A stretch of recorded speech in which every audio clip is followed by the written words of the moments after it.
मैं आपको एक बहुत इंटरेस्टिंग चीज़ दिखाती हूँ। ये है पिछले 5 दिन के न्यूज़पेपर, जहाँ हमारे देश में इतना बड़ा मुद्दा चल रहा है सोनम वांगचुक को लेकर, लद्दाख को लेकर।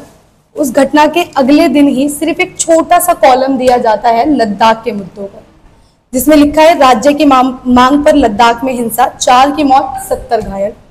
जिसमें दिखाया जा रहा है कि भाई ये राज्य की डिमांड कर रहे हैं, इसलिए यहाँ पर 4 लोगों की मौत हो गई।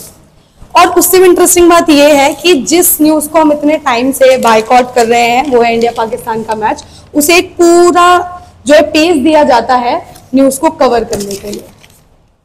वहीं पर आप देखेंगे 27 तारीख का न्यूज़पेपर, जहां पर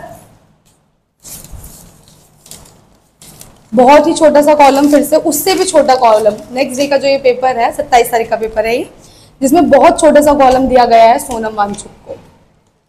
और उससे भी इंटरेस्टिंग बात यह है कि 28 तारीख का जो ये पेपर आया है, जो संडे का पेपर है, जिसमें 84 पेजेस का ये पूरा न्यूज़पेपर है। मैंने पूरा न्यूज़पेपर खंगाला, लेकिन मुझे इसके अंदर सोनम वांगचुक का एक इतना सा भी कॉलम नहीं मिला है इस मुद्दे के ऊपर। फिर आते हैं 29 तारीख के न्यूज़पेपर पर, जिसमें आप देखेंगे कि सोनम वांगचुक का जो लास्ट में आप देखेंगे छोटा सा कॉलम दे रखा है कि वांगचुक की पत्नी ने पाक से लिंक के आरोपों को नकारा। उसी के ऊपर आपको देखने को मिलेगा 100 वर्ष से बिना थके राज सेवा कर रहा है आरएसएस, मोदी जी ने ऐसा कहा है। जो इंसान हमारे देश के लिए इतना सब कुछ कर चुका है, हमारे देश की मिलिट्री के लिए इतना सब कुछ कर चुका है, जिसकी बातों में राष्ट्रभक्ति नहीं दिखती, जिसके कामों में हमें राष्ट्रभक्ति दिखती है, उसकी आज राष्ट्रीय सेवा के ऊपर, राष्ट्र की मोहब्बत को लेकर उसके ऊपर आरोप लगा दिए गए कि भाई वो चीन का एजेंट है।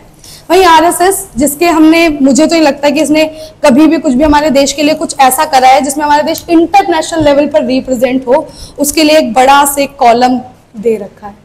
तो आप ये समझ सकते हैं कि ये न्यूज़ पेपर जो है, जो राष्ट्रभक्ति का चोला पहन कर रखते हैं, वो कितना राष्ट्र के मुद्दों को लेकर सीरियस है और वो कितनी जगह देते हैं राष्ट्र के मुद्दों को अपने न्यूज़पेपर के अंदर।